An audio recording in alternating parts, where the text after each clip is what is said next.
بسم الله الرحمن الرحيم. يا أيها المزمل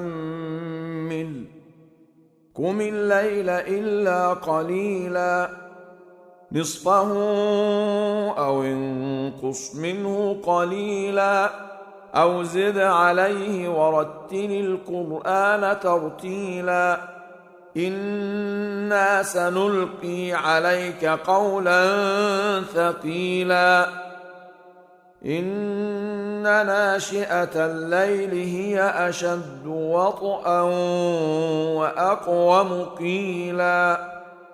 إن لك في النهار سبحا طويلا واذكر اسم ربك وتبتل إليه تبتيلا رب المشرق والمغرب لا إله إلا هو فاتخذه وكيلا واصبر على ما يقولون واهجرهم هجرا جميلا وذرني والمكذبين أولي النعمة ومهلهم قليلا إن لدينا أنكالا وجحيما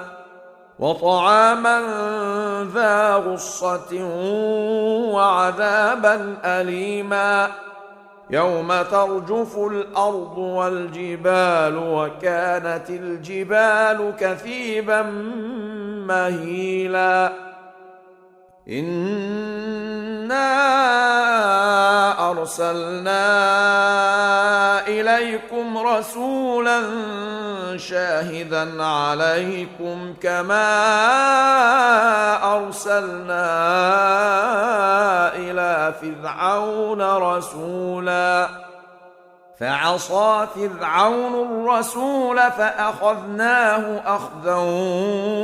وبيلا فكيف تتقون إن كفرتم يوما يجعل الولدان شيبا السماء منفطر به كان وعده مفعولا إن هذه تذكرة فمن شاء اتخذ إلى ربه سبيلا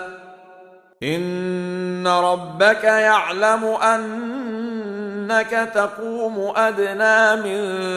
ثلثي الليل ونصفه وثلثه وطائفة من الذين معك والله يقدر الليل والنهار